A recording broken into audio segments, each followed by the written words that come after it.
안녕하십니까, 이진우입니다. 정부가 어제 주택 공급량을 더 늘리고 공급 속도도 높이기 위해서 몇 가지 규제를 풀겠다는 발표를 했습니다. 내용을 보면 오피스텔과 도시형 생활주택의 규제를 풀어서 도심의 공급을 좀 더 늘리고, 또 분양가 상한제 그리고 고분양가 심사제도를 수정해서 역시 또 공급을 원활하게 해보겠다는 건데요. 구체적으로 어떤 내용 담겨 있는지 자세하게 들어보겠습니다. 9월 16일 목요일 손에 잡히는 경제, 광고 잠깐 듣고 바로 시작하겠습니다. 네, 오늘도 알아두면 좋을 만한 경제 뉴스들 골라서 정리해 보겠습니다. 오늘 행복자산관리연구소 김현우 소장, 손에 잡히는 경제 박세훈 작가, 일단 두 분만 함께합니다. 에셋플러스의 김지영 경제뉴스 큐레이터는 오늘 막혀서 살짝 늦고 있어요. 어서 오십시오. 네, 안녕하세요. 네, 정부가 어제 주택 공급을 좀 늘리려고 이것저것 대책을 발표했는데 네. 여러 가지가 섞여 있습니다. 하나하나 좀 내용을 들여다보면 좋을 텐데, 고분양가 심사제도를 바꿔보겠다는 내용이 있어요. 이건 HUG라고 주택도시보증공사가 하는 건데, 예, 건설업체가 아파트를 지어서 분양을 하려면 분양가를 정해야 되잖아요. 가격표 붙여야죠. 그렇습니다. 그런데 고분양가 심사 지역으로 지정된 곳들이 있습니다. 서울, 경기도, 인천, 그리고 다른 광역시들, 그리고 몇 곳의 도시들인데, 이 지역에서 아파트를 지어서 분양을 하겠다고 하면 주택도시보증공사, 그러니까 HUG가 분양가 심사를 합니다. 그리고 나서 분양가가 적정하지 않다고 판단을 하면, 대개는 너무 비싸다고 판단이 들면, 그렇습니다, 시공보증을 안 해줍니다. 그게 뭐예요? 이 시공보증이라는 게 뭐냐면, 아파트를 짓다가 시행사가 만약에 부도가 나면 주택도시보증공사가 책임지고 완공을 해주는 그런 제도라서, 이걸 안 해주겠다고 하면 그래서 사실상 아파트 못 지어요. 그래서 사람들이 믿고 계약금 낸다는 거군요. 그렇습니다. 예를 들면요, 재건축하는 사업장의 경우에 조합원들이 토지는 제공하는데 거기 아파트 올릴 돈을 당장 마련하는 건 어렵지 않습니까? 예. 그러면 은행에서 돈을 빌려야 되는데, 은행 입장에서는 아니 이 재건축 아파트가 제대로 올라간다는 보장이 어디 있습니까? 중간에 건설회사가 부도날 수도 있고. 그렇습니다. 라고 대출 안 해주거든요. 예. 그러면 HUG가 그때 짜잔하고 등장을 해서 자, 그럼 우리가 보증을 설 테니 우리를 믿고 돈을 빌려주십시오. 혹시라도 일이 틀어지면 저희가 책임지겠습니다. 라고 예. 하는 겁니다. 예. 그럼 은행은 그래요, HUG가 보증 선다니까 저희가 믿고 돈 빌려드릴게요. 라는 예. 건데, HUG는 이렇게 보증을 서주는 대신에 사업장에게 분양가 낮추라고 하는 겁니다. 그럴 권한이 있는 것이다. 그렇습니다. 이게 공기업인 모양이에요. 그렇습니다. HUG가. 네. 쉽게 말하면 분양가가 우리 마음에 들 때까지 내려오세요. 네. 낮추세요라는 그런 심사 제도가 있다는 건데. 안 그러면 보증 안 서줍니다. 이게 사실은 그래서 너무 엄격하게 하는 바람에 네. 뭐 분양가를 좀 시세대로 받으려고 하면 안 됩니다. 네. 지금 요 정도 받읍시다 그러면 안 됩니다. 네. 그러니까 에이 그럼 우리도 안 해. 이제 그렇게 해서 자꾸 늦춰지는 거죠. 그렇죠. 그러다 보면 이제 새로운 아파트가 잘 안 지어지고. 그렇습니다. 그 부분을 좀 바꿔보겠다. 그렇습니다. 일단은 분양가를 무조건 낮추라고 할 수는 없으니 HUG도 분양가를 산정하는 기준이라는 걸 세워놓고 있지 않겠습니까? 그렇겠죠. 근데 분양가 산정 계산식이 있는데, 예. 요거 어제 HUG랑 국토부랑 통화해봤는데 너무 복잡해서 요거 하나하나 다 설명드리는 건 어려울 것 같고, 예. 그냥 좀 쉽게 얘기하면, 새로 분양하려고 하는 아파트 인근에 이미 지어져 있는 아파트들 있지 않습니까? 그 동네 아파트. 그렇습니다. 예. 그 아파트들의 모든 가격을 다 더해서 평균을 냅니다. 예. 평균 시세를 일단 보고요. 새로 지어서 분양하려는 아파트와 비슷한 규모의 아파트들도 있을 겁니다. 그 아파트들만 또 따로 뽑아서 평균 시세를 냅니다. 예. 그 시세 두 가지를 비교를 해서 둘 중에 낮은 가격으로 기준을 정합니다. 그러니까 그 동네 아파트 평균값하고 네. 그 동네는 아니지만 비슷한 규모의 아파트? 네. 규모라면 뭐 3,000세대면 3,000세대 정도. 단지 규모 같은 거. 그 동네에서 아니면 다른? 그 동네에서입니다. 그 동네에서. 네. 그럼 그 동네 전체 아파트 평균과 네. 그 동네에서도 단지 규모가 비슷한 아파트의 네. 평균. 하여튼 그 동네 아파트 평균이네요. 그럼. 그렇습니다. 근데 둘 중에 낮은 걸 사용하기 때문에 예. 분양가는 최대한 내려가게끔 돼 있는 거예요. 근데 문제는 뭐냐면요. 네. 이 아파트 그 평균 시세 평균을 낼 때 예. 반경 500m 안에 있는 20년 지어진 지 20년 이하 된 아파트를 다 더하는 거예요. 그러면 18년 된 아파트와 하필 제가 또 왜 그 숫자를 아무튼 그 정도 된 아파트와 지금 새로 짓는 아파트를 가격을 비슷하게 받아라. 그렇습니다. 조금 억울하겠군요. 많이 억울하죠. 건설사들 입장에서는 아니 새로 지으려고 하는데 만약에 그 동네에 예. 최근에 분양된 아파트들이 좀 많으면 그나마 분양가를 최근 시세에 맞출 수 있으나 예. 하필 나홀로 아파트가 있는데 굉장히 오래된 아파트다. 그 옆에다 새로 짓는데 그 그렇습니다. 아파트하고 비교해서 더 비싸게는 하지 마세요. 분양가가 많이 내려가죠. 그러니까 건설사들 입장에서는 아니 이거 너무한 거 아닙니까 기준이 적어도 어느 정도는 맞춰주셔야 예. 저희가 분양가라는 거를 그래도 최근 그 흐름에 맞게끔 책정을 하죠. 이렇게 하면은 아까 말씀하신 것처럼 저희는 그러면 분양 못합니다. 예. 라고 기다리는 겁니다. 그래서 정부가 그럼 이 기준을 좀 바꿔드리겠습니다. 예. 라고 이제 어제 발표를 한 건데 네. 구체적으로 어떻게 바꿀지는 아직 명확하게 나온 게 없습니다. 어제 또 국토부랑 HUG랑 통화를 해본 내용 그대로 전해드리면 네. 그대로입니다. 지금보다는 더 합리적으로 분양가를 결정할 수 있도록 고치려는 중이다. 지금은 굉장히 불합리하다는 얘기를 스스로 인정하시면 어떡해요? 라는 거였습니다. 일단 계획상으로는 예. 9월 중으로 저희가 구체적인 방안을 한번 내놓겠습니다. 라고는 했는데 네. 지금 9월 중순 이미 넘어선 시점이라서 이달 안으로 나올지는 모르겠습니다만 방안이 확정되면 그때 가서 또 말씀을 드리겠고요. 다만 어제 취재하면서 또 부동산 전문가들하고 또 얘기를 해봤는데 예. 이 그동안 건설사들이 분양을 안 했던 이유가 분양가 산정 방식 때문이 아니라 네. 방식이 어떻든 분양가가 낮게 책정되는 게 문제였다면 예. 방식을 어떻게 바꾸든 간에 분양가가 지금보다 올라가지 않으면 아파트 안 짓는 거다. 그러니 예. 아마도 분양가는 지금보다는 더 오르는 방향으로 앞으로는 흘러갈 거다. 정부도 그런 식으로 고쳐야 되지 않겠느냐라는 거예요. 그렇겠죠. 그러려고 바꾼다는 거잖아요. 그렇습니다. 예. 근데 문제는 예. 분양가를 좀 더 올리게 되면요. 지금보다 네. 이른바 로또 분양 기대했던 무주택자들의 시세 차익은 줄어들게 되겠죠. 그렇겠죠. 그렇죠. 시중에서 20억 하는 아파트 지금 한 13억, 14억에 분양하니까 네. 다들 뭐 1,000대 1, 2,000대 1 몰리는데 그렇습니다. 그거 한 18억에 하겠습니다. 그러면 로또 분양은 없어지는 거죠. 이게 그렇게 된다는 거죠. 그렇습니다. 그러면 높아진 분양가에 반대하는 목소리도 마찬가지로 높아질 겁니다. 뭐 그러겠죠. 그래서 정부 입장에서는 여론의 부담을 감당해야만 하는데 네. 이게 또 여론의 부담이 너무 크면 분양가 상승폭을 제도 수정할 때 했던 계획보다는 내릴 수도 있거든요. 정부 입장에서는. 그러니까 시세대로 분양을 하면 무주택자들이 아쉬워하고 그렇습니다. 그러면 내가 왜 분양을 기다려? 그냥 이 집 사지. 그렇죠. 라고 생각하고 다들 이제 사러 나오시니까 집값이 많이 올라서 네. 최소한 좀 기다리시면 시세보다 많이 싼 아파트가 넉넉히는 안 되지만 운 좋으면 받을 수 있습니다. 네. 하는 걸 유지하고 싶은데 네. 시세보다 많이 싼 아파트를 분양하려면 많이 싸도록 이제 압박을 해야 되는데 네. 분양가를. 그러면 우리 그냥 다음 정부 때 할래요. 네. 뭐 이렇게 안 짓죠. 되니까 안 네. 짓게 되고 네. 그럼 또 아파트 값이 더 오르고 그렇습니다. 어떻게 해야 됩니까 이걸? 저한테 물으시면 저도 답은 없습니다. 답을 알면 제가 있나?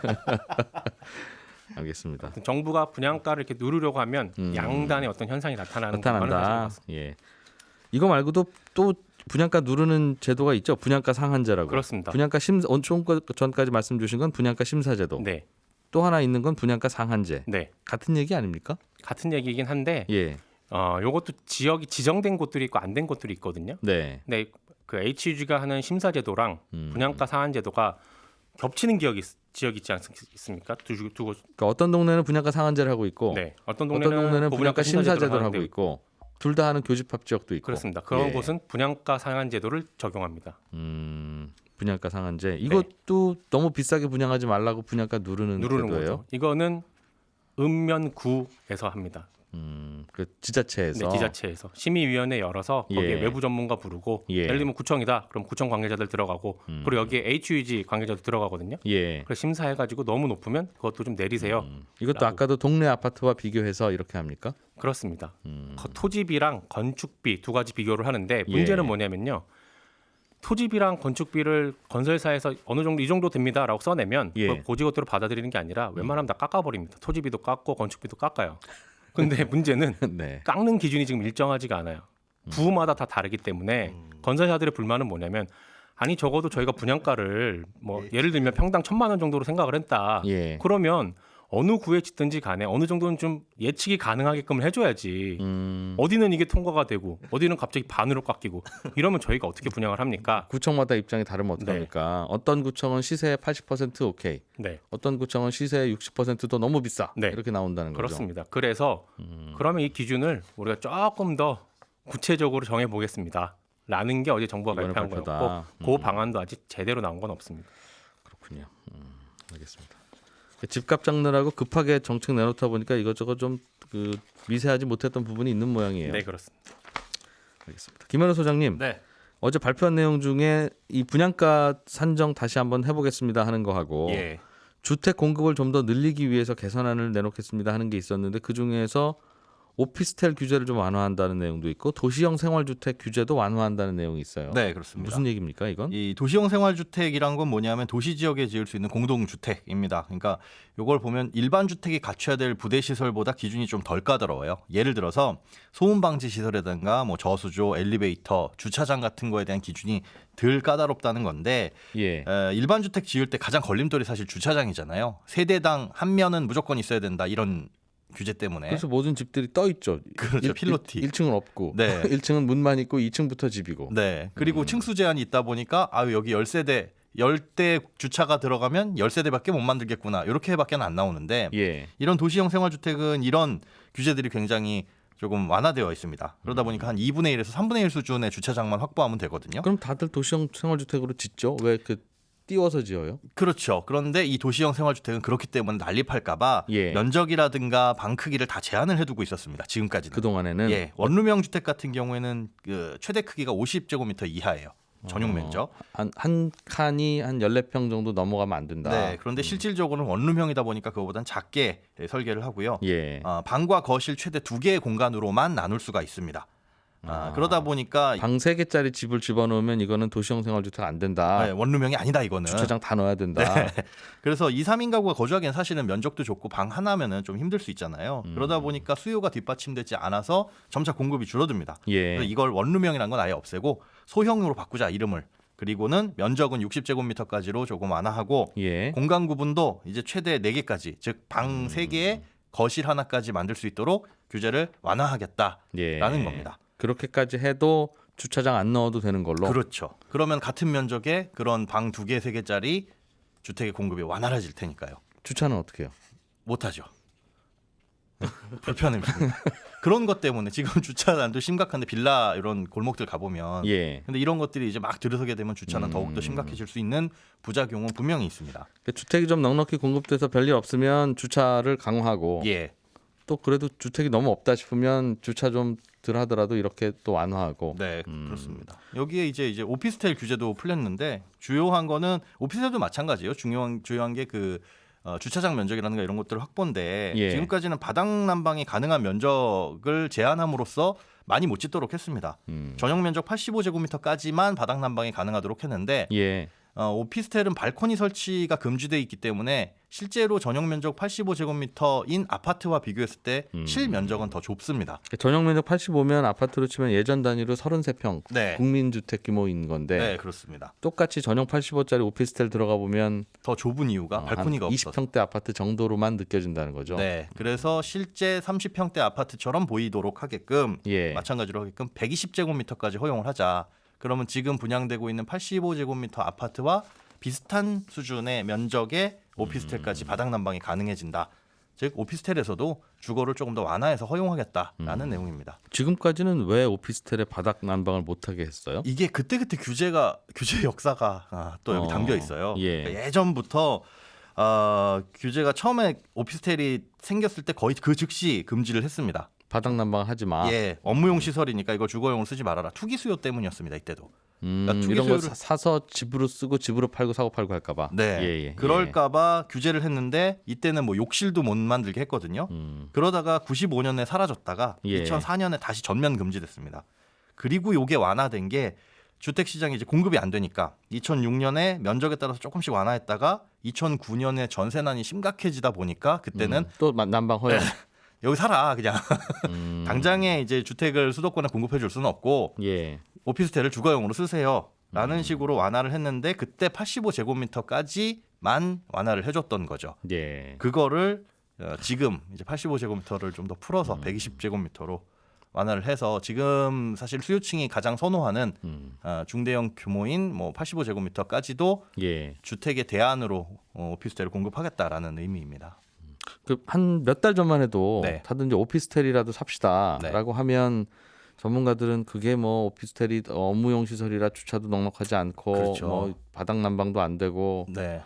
그런데 이제 되네요 또. 네, 실제 면적도 좁고라고 했는데 괜찮네요. 네. 역세권에 더욱더 가깝고요. 왜냐하면 오피스텔은 뭐 주거 지역이나 이런 규제보다도 조금 더 완화가 되어 있으니까 상업 예. 시설이나 가깝게 지을 수 있으니까요. 그래서 이렇게 규제가 바뀌면 얼마 전에 우리가 생활 숙박 시설 예, 이거 주택으로 쓰면 안 됩니다. 정부가 주택으로 쓰라고 한 것도 아니고 그렇죠. 그 손님 받고 그 도심에서 무슨 콘도처럼 쓰라고 한 건데 네네. 이거 주택으로 생각하시고 사도 안 되고 그렇게 팔아도 안 됩니다라고 했던 것도 네. 다음 달쯤 주택 모자라니까 주택으로 쓰세요 할 수도 있겠네요. 얼마든지 바뀔 수 있는 가능성도 있습니다. 어. 물론 지금까지는 아니겠지만 왜냐하면 이런 것들을 싫어하는 이유가 예.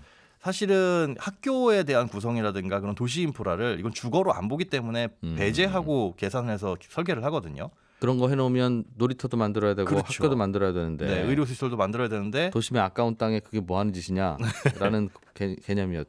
네, 그게 이제 생각보다 많이 넘쳐나게 돼서 주거 지역이 많아지면 그런 것들 인프라도 구축을 해야 되는데 문제가 생기고 주차도 심각해지고요. 예. 그래서 그동안은 못하게 했던 걸 네. 이제는 필요하다고 생각해서 푼다 이거죠. 맞습니다. 집값 잡는데 도움이 좀 될까요? 아니면 좀 예상되는 문제점들이 있을까요? 문제점들이 많이 있습니다. 사실은 당장에는 공급이 늘어날 수 있는데 일단 첫 번째 문제는 투기 수요가 유입될 수 있다라는 거예요. 이 오피스텔이나 뭐 이런 것들 모두 다 청약통장 당연히 필요 없고요. 그리고 100세대 이상 오피스텔 아니면 전매 제한도 없습니다. 네. 지금 뭐 생활용 숙박시설이나 지식산업센터 같은 곳들에도 투기 수요가 몰리고 있는데 이게 이렇게 완화가 되면 당연히 몰릴 것은 불보듯 뻔하고요. 사실 몰리라고 이렇게 하는 거죠. 몰려야 계속 지을 거고 네, 지어야 분양이 되고 공급이 돼서 맞습니다. 그래야 집이 생기니까. 네. 그런데 이렇게 몰리게 되면 가격이 올라갈 텐데 여기는 또 분양가 상향제 적용 대상도 아닙니다. 조금 전에 박세훈 작가가 전해드린 그 내용들 예. 분양가 심사에서 벗어나다 보니까 아파트와 오피스텔을 같이 짓는 단지들이 많이 있었거든요. 네. 아파트로는 비싸게 분양을 못하니까 여기다 오피스텔 섞어가지고 고분양가로. 근데 네. 심지어 그러다 보니까 아파트보다 면적이 적은 오피스텔이 더 비싸요? 더 비싼 단지가 속속들이 나타나고 있었습니다. 지금까지. 예. 충분히 분양가를 올림으로 인해 가지고 주변 시세에까지 영향을 줄 수 있는 가능성도 있고요. 좀 있다. 그리고 이런 것들이 그 저층 오래된 노후된 지역에 한두 개씩 생기다 보면 그 지역은 또 나중에 재개발이 어려워질 수 있는 부작용도 생길 수 있습니다. 예. 장기적으로 보면 공급에도 악영향을 미칠 수가 있죠. 마음에 안 드시는군요. 근데 급해서 내놓은 정책이긴 한데 이런 부작용에 대한 것들도 알겠어요. 좀 보완을 장단점이 있겠죠. 예. 합니다. 김치영 큐레이터 오시느라고 수고했습니다. 네. 예. 현대자동차가 경형 SUV를 만들어서 내놨는데 네. 이게 왜 갑자기 화제가 돼요? 뭐 인터넷으로 사고 대통령도 하나 샀다고 하고 그런 네네. 뉴스가 나오네요. 사실은 뭐 첫날 예약이 좀 많았다는 것도 이슈긴 한데 예. 이 차량을 만드는 과정이나 만드는 공장이 좀 이슈가 되고 있습니다. 그러니까 예. 현대차가 차량을 개발 디자인하고 광주 글로벌 모터스 GGM이라고 부르는데요. 이 GGM이라는 회사가 위탁 생산을 한 회사거든요. 근데 이 GGM이라는 회사는 상생형 일자리 모델입니다. 그러니까 예전에는 광주형 일자리 이렇게 불렀는데 지금은 예. 상생형 지역 일자리 이렇게 부릅니다. 2014년도에 광주 광역시에서 추진되기 시작해서 2017년도 대선에서 문재인 대통령이 대선 공약으로 이걸 전국으로 확대하겠다라고 하면서 네. 2018년도에 현대차가 투자 협약을 하고 2020년도에 공장을 짓고 해서 드디어 그 공장에서 처음 생산된 차량이 나왔고 네. 나오자마자 인기 있게 팔리고 있다. 이게 이제 좀 이슈가 된 것이고요. 상생형 일자리라고 하는 걸 통해서 만들어진 첫 작품 차다. 네네. 상생형 일자리가 어떤 건데요, 구체적으로? 사실은 시장 논리로 보면 성공 가능성을 좀 높게 보기 힘든 모델이긴 합니다. 왜냐하면 예. 상생이란 말 자체가 서로 양보를 좀 한다라는 의미가 들어있지 않습니까? 네. 그러니까 예전에 지역에다 기업이 투자한다 그러면 뭐 세제 혜택 주고 공장 부지 제공하고 뭐 이런 거라고 보면 여기에는 플러스 알파로 노동자의 임금을 50% 정도, 그러니까 반값 노동력을 제공하겠다라는 조항이 들어가 있어요. 그렇다 보니까 기업들은 싼 노동력을 이용해서 좀 더 경쟁력 있는 제품을 만들 수 있겠다라는 생각을 하게 될 테고 그러면 일자리를 받을 수 있겠다. 그러면 그 일자리가 지역에 도움이 되겠다는 모델로 시작된 것이거든요. 그러니까 기존 현대차 직원 월급의 50%만 받겠다. 예, 그리고 무노조 경영을 하겠다는 협약도 같이 들어가 있습니다. 그래도 그 동네에 가서는 그 정도 월급이면 충분히 저도 회사 다닐만 합니다. 였으니까 다녔겠죠, 직원들이. 대신에 지역에서 예. 임금을 그렇게 못 주는 대신에 복지 혜택을 좀 많이 주겠다. 그러니까 예를 들면 아까 주택 문제라든지 또는 지자체도. 자녀 교육 문제라든지 예. 이런 부분에 있어서 지원을 해주면서 임금이 부족한 부분을 지자체에서 어느 정도 보완을 해주겠다라는 협약으로 출발한 모델이라고 보셔야 됩니다. 그렇게 해서 이 공장을 짓고 차를 만들었는데 그게 차 이름이 캐스퍼라는 캐스퍼? 모델이고요. 예, 예. 경영 SUV인데 음. 어쨌든 첫날 현대차가 지금까지 판매한 모델 중에 예. 지금까지 가솔린 모델만 포함해서 전기차 빼고 예. 가장 첫날 인기가 좋았다. 1만 9천 대 정도가 예약이 된 것으로 얘기가 되고 있습니다. 이게 인터넷으로만 팔아요? 그렇습니다. 그것도 좀 주목거리인데요. 예. 국내 자동차들은 그동안 노조 반대 때문에 비대면 판매를 못했습니다. 왜냐하면 지점의 일이 사라진다라는 우려가 좀 강했죠. 세일즈맨도 생계가 있으니까. 네. 예. 그런데 GM이라든지 아니면 테슬라가 우리나라에서 비대면 판매를 해왔거든요. 예. 근데 이 모델이 처음으로 현대차에서 비대면 판매를 시작한 모델이어서 노조 측에서는 사실 반가운 이슈는 아닙니다. 네. 그렇군요. 이게 경차입니까? 경형 SUV라는 게 네. 우리 작은 차 말하는 거예요. 배기량이 1000cc 이하 모델을 얘기하는 아, 거죠. 이건 몇 cc예요? 이것도 네네. 1000cc 네. 이하예요? 네. 작겠네요. 매우 작고요. 예. 이게 상생형 일자리여서 굉장히 쌀 거다. 사실 유튜버 일부는 한 900만 원에서 1000만 원 사이에서 나올 거다라는 얘기도 좀 있었거든요. 예. 왜냐하면 제조비가 좀 덜 들지 않습니까? 근데 생각보다 가격은 비싸게 나왔습니다. 지금 뭐 다른 경영 승용차 모델보다 네. 한 200~300만 원 비싸게 나왔는데도 인기가 좀 있어서 네. 어느 정도 수요 파악을 좀 잘한 것 같다. 또는 디자인이 좀 좋았다. 뭐 이런 얘기도 나오고 있습니다. 이 상생형 일자리가 여기 말고 또 있어요? 지금 전국 5곳 지자체 상생형 일자리가 지금 추진이 되고 있고요. 예. 3곳은 협약이 맺어진 상태거든요. 군산 쪽에는 GM이 버리고 간 공장을 전기차 공장으로 돌려서 예. 요즘 전기차가 한두 대 생산되고 있어서 그것도 월급은 좀- 싸게 하고 부족한 건 지자체가 내고 공장은 계속 돌리자. 네, 그렇습니다.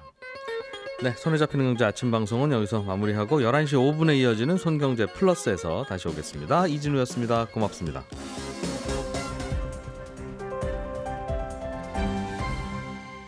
경제를 생각하는 사람들의 즐거운 습관. 이진우의 손에 잡히는 경제.